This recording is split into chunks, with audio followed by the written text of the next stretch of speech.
It's a festival that takes its name from a beer, according to the Minister of Mayhem at Three Heads Brewing, Geoff Dale.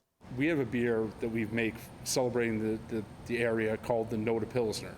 But everyone comes in and orders it and calls it, I'll take the NOTABA Pilsner.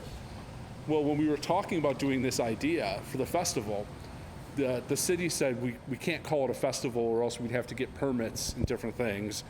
So the name just wrote itself. So we call it not a festival, it's a party. And it celebrates the neighborhood of the arts here in Rochester.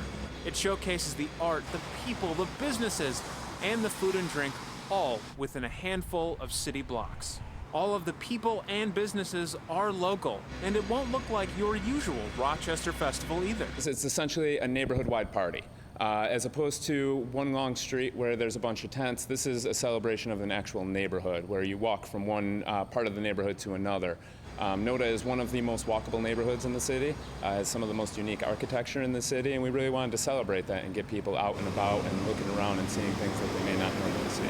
So there's 7 hubs at the festival: the Memorial Art Gallery, Village Gate, Three Heads Brewery, Gallery Salon, University Business Park, Bachelor Forum, and the Living Roots Laneway. Dale and Metras think this neighborhood's rise and success is replicable in other neighborhoods and cities in New York and across the U.S.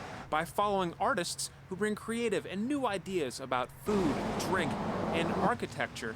Any neighborhood can thrive. The NOTA neighborhood is really an example of what can happen in a community when you get artists moving into an area, you get people that care about the city moving into an area, and really turning their neighborhood around into something special. This neighborhood was a much different neighborhood 20 years ago.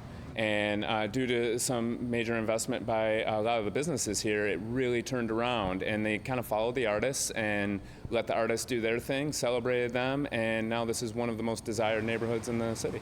More than anything else, Dale and Metras want to bring people back to the neighborhood after this weekend and to instill just a bit of hometown pride.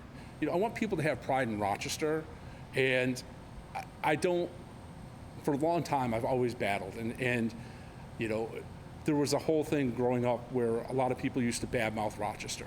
They used to try, you know, it was sort of the common thing. And I think you're really seeing in the last 10 years, people are really starting to realize how amazing the city is. Dan Gross, News 8.